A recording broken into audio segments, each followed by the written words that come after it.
Campbello herojaus kelionė, ne? Yra tam tikra struktūra istorijos herojaus kelionės ir sutinkama įvairiose kultūrose. Pirma, herojus gauna pakeitimą iššūkį, tada pirmos kliūtis jam būna. Pagalbininkų gauna, sakytume, žvaigždžių karai tą panaudojo. Ir ta istorija atsikartoja. Tai kodėl taip yra? Nes yra tam tikra, nežinau, geriausia istorijos struktūra, kurią žmonės atranda. Bet tai sakytum, mituose galima rasti pavyzdžių, nes gal taip konstruojama geriausia istorija, kuri žmonėms labiausiai patinka. Yra iššūkiai, kur herojus nugali, gal apdovanojama, kažką išmoksta, tai gal yra ta bendra struktūra pasakojama, kuri mums patinka. Čia kalbant apie šiaip istorijos pasakas, dar ne apie religijas. Bet tai šita struktūra iš kur atsiranda. Bet tu kalbė apie struktūrą dabar, kuri žmonėms patinka struktūra. Bet klausimas yra ne tai, ar yra geriausia struktūra. Taip pat čia būtų tada iš dalies atsakymas ir ta tavo ontologinio argumento kritika. Ne tam yra esmė. Ta prasme, nėra tai, kad ar egzistuoja objektyviai geriausia istorijos struktūra. Bet mintis yra tokia, kodėl tokio tipo istorija mus pagauna, dėl to, kad jinai byloja kažką gilaus apie realybę, kur egzistuoja tam tikri moraliniai dėsniai ir mums dėl to tokio tipo istorija, kuri atsiranda skirtingose kultūrose, kažką pagauna giliai mumise. Tai nereiškia, kad būtinai to tipo struktūra yra geriausia.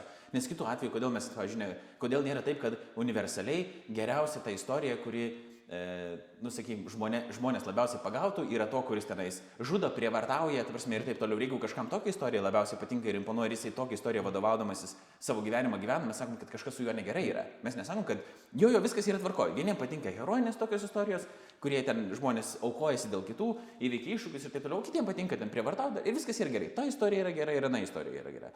Bet kadangi tokia istorija tokio tipo, ten su nuokrypiais paplinta visuomenė, galbūt jinai byloja kažką gilaus apie pasaulio prigimtį, apie mūsų pačių prigimtį, kas yra iš tikrųjų teisinga.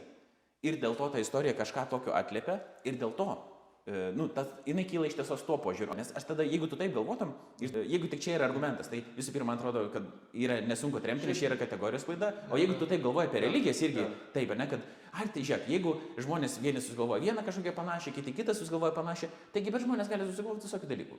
Gerai. Ne visai apie tai, ir kalbant noriu pasakyti, sakom, mitai atsikartoja, bet sakom, atsikartoja ir pasakos, tarkim. Tai ką tai reiškia? Tai pasakos labai dažnai turi mitologinę struktūrą. Taip, bet sakau, tai ta struktūra, aš sakyčiau, iš dalies yra susijęs su žmogaus savybė, mąstymu ir panašiai, kas jam būtent atliepia jo kažką ir dėl to jis atsikartoja. Dėl žmogaus prigimties, mano trumpas atsakymas.